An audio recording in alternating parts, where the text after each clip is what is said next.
Hello and happy Tuesday. I am going to be reading Ralph S. Mouse, Chapter 2, which is titled Ralph's Decision. After his strenuous night of riding through puddles, fending off his relatives, trying to repair his motorcycle, and rebuilding his nest, Ralph napped soundly. He was awakened by the angry voice of Mr. Minch, the hotel manager, speaking to Mrs. Bramble, Ryan's mother. "Look at the floor," Mr. Minch was saying. "Disgraceful." "It certainly needs a good cleaning," agreed Mrs. Bramble. "Where's Matt?" demanded Mr. Minch. "Keeping this lobby clean is his responsibility." Worried because his friend was in trouble, Ralph peeped out from under the clock and saw Matt, unaware of the manager's displeasure, enter the lobby. "Morning, Mrs. Bramble, Mr. Minch," Matt said. "It's sure pretty outside with the sun shining on the snow and the sky so blue." Mr. Minch ignored this greeting. "Matt," he said, and his voice was stern, "take a good look at this floor. Dried mud on the linoleum, mouse droppings all over the place. It's a disgrace, and the whole lobby smells, well, mousy." "That's funny," thought Ralph. "I can't smell a thing." Matt looked at the floor. "Well, I'll be jiggered," he said. "How do you suppose that happened? It looked clean enough last night." Liar, thought Ralph with affection. He knew Matt would never say a bad word against mice. "Never mind how it happened," said Mr. Minch. "Exactly what do you plan to do about it?" "Now, take it easy, Mr. Minch," said Matt. "I'll have this place cleaned up in no time." "See that you do," said Mr. Minch. "This may not be a first-class hotel, but there is no excuse for a dirty lobby. I realize that late arrivals often leave muddy floors, but mouse droppings? If I continue to find signs of mice, I shall have to let you go." "That's not fair," thought Ralph, who did not want to lose his loyal friend. Matt had been part of the hotel as long as he could remember, much longer than either Mr. Minch or Ryan's mother. Most employees did not stay long at the Mountain View Inn. "Yes, sir." The cheer had gone out of Matt's voice. Ralph, who came from a long line of intelligent mice, knew that most of his relatives had learned to avoid traps and poisons. He was not so sure about his little relatives, however. What was left after traps and poisons? Cats. Ralph shuddered at the thought of bloodthirsty cats stalking his innocent little brothers, sisters, and cousins. The littlest one, who always became entangled in the carpet fringe, would be the first to go. A skier, who was looking at headlines on the newspapers on the rack near the door, overheard the conversation between Matt and Mr. Minch. "There's a new electronic mouse on the market," he volunteered. "It makes a noise only mice can hear, and drives them out of the building in a hurry. I'll look into it." "Something has to be done around here," said Mr. Minch as he returned to his office. Ralph shuddered at the thought of an electronic mouser sending his family screaming into the snow to freeze to death. Mrs. Bramble wanted to say something pleasant to Matt after the unhappy incident. "One good thing about the ski crowd," she remarked, "they may track in snow, but they don't bother to drip dry a lot of clothes and clutter up the bathrooms." With that cheerful remark, she went upstairs to count sheets and towels in the linen room. "More like a fourth-rate hotel, if you ask me," muttered Matt, who had seen better days. He dragged out the vacuum cleaner. "Old Minch will never spend a nickel on an electronic mouser. How am I supposed to get rid of mice? Say, 'Please, mousies, go away,' so old Mr. High and Mighty won't throw me out in the cold." There's Matt cleaning the lobby. As the vacuum cleaner roared back and forth across the carpet, Matt looked so worried that Ralph began to worry too. What if the old man really did lose his job in the middle of winter? Where would he go, and what would Ralph do without his friend? He noticed that in spite of his worries, Matt did not run the vacuum cleaner near the hems of the curtains, a favorite hiding place of mice. Ralph sat back on his hunches and began his morning grooming. As he wiped his paws over his whiskers, he suddenly had a most unhappy thought. He was to blame for Matt's troubles. If he had been an ordinary mouse without a motorcycle, all his relatives would not have come flocking into the lobby. They would still live upstairs, snug in their nests, behind the baseboards, growing fat on crumbs from all the food skiers smuggled into their rooms to avoid the dining room prices. Ralph paused in his washing to think. If he moved back upstairs, his relatives would follow. But what about his motorcycle? He couldn't leap up a flight of stairs with it. Neither could he leave it behind. Never! If he left it behind, some of his older cousins would grab it and stay in the lobby. At least until they wore it out or wrecked it, and the younger relatives would stay too. What was Ralph to do? He was still turning over this problem in his mind when the clock above him ground and groaned and managed to bring out 8 bongs.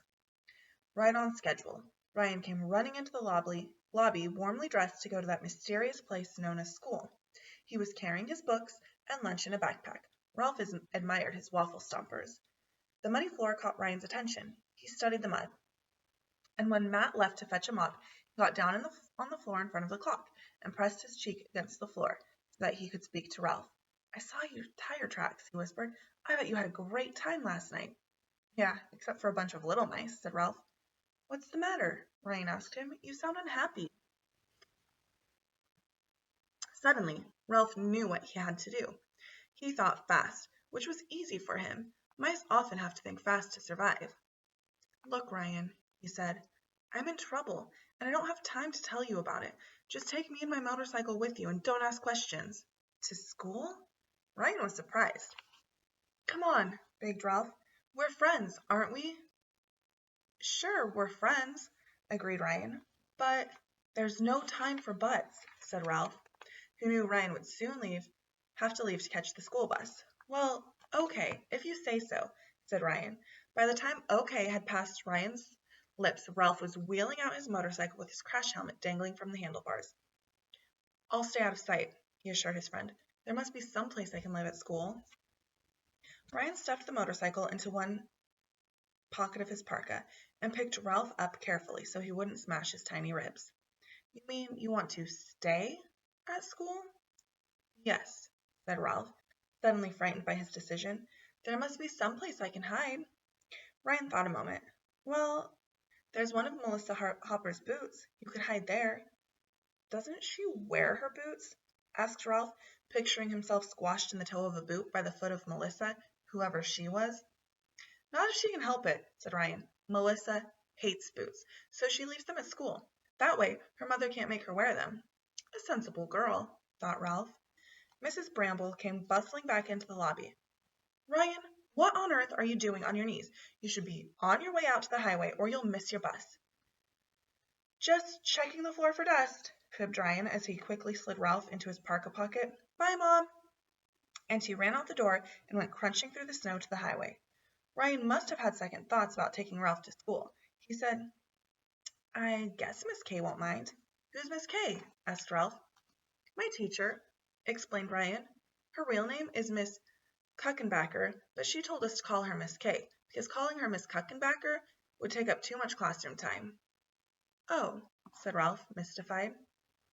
To Ralph, school was a strange and mysterious place, where when he had been a very young mouse, Ralph had pictured school as something like a bus, because mothers and fathers who arrived at the hotel with several children after a long, hot drive across the Sacramento Valley or the long, winding ride over the Sierra Nevada often said, I'll be so glad when school starts.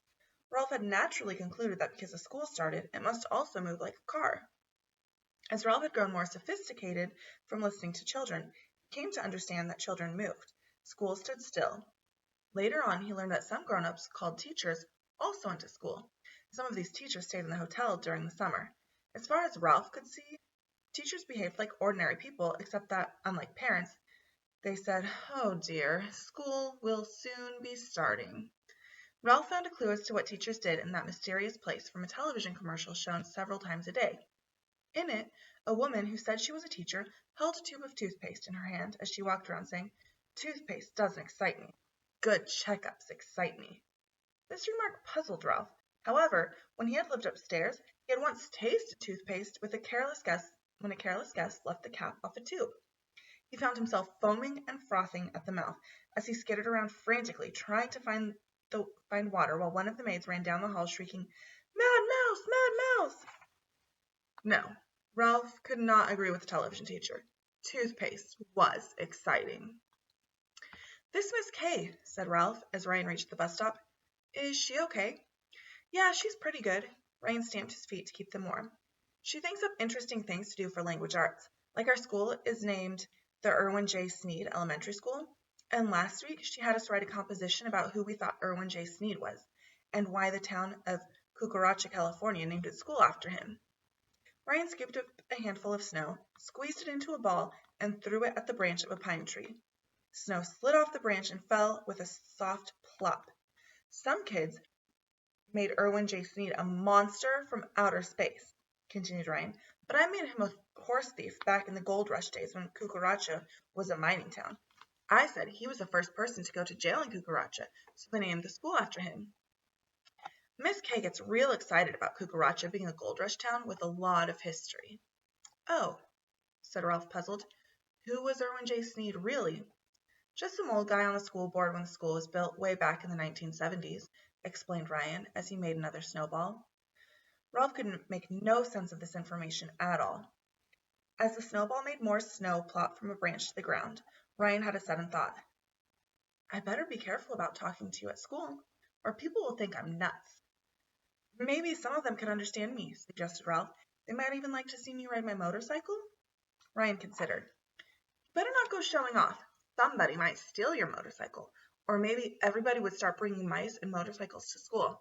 I don't think that would be a good idea. A whole school full of mice tearing around on motorcycles? One mouse can get by, but not a lot of mice. You know how some people get all worked up about mice. As the school bus came rumbling down the highway, Ralph had to agree from his hotel experience that Ryan was right. One mouse, or even two or three, could get by. Many mice could not. Say, he said, you don't suppose there are already mice in this place? No, said Ryan as the bus stopped in front of him. Mr. Costa keeps our school too clean for mice. Of course, Ralph's feelings were hurt. Remember to keep out of sight, were Ryan's last words to Ralph as he climbed on the bus. There's a picture of Ryan, and Ralph is in his pocket. Deep inside the parka pocket, Ralph felt sad, brave, and noble, frightened and bewildered. He felt sad because there had been no time to say goodbye to Matt. He felt brave and noble because his going out into the strange world would protect the safety of his little relatives. He felt frightened and bewildered because so much had happened so fast, yet the inside of the pocket was cozy. In the deepest corner, Ralph found a dried-up raisin that would have made an excellent breakfast if he had not been so nervous about what lay ahead in the mysterious place, the Irwin J. Sneed Elementary School. He nipped a tiny bite of the raisin and told himself school must be safe because so many children went there. Of course I will be all right, he told himself, pretending to be brave. But I will be careful to stay away from Miss Kay's toothpaste. That is the end of Chapter 2. Tune in tomorrow for Chapter 3.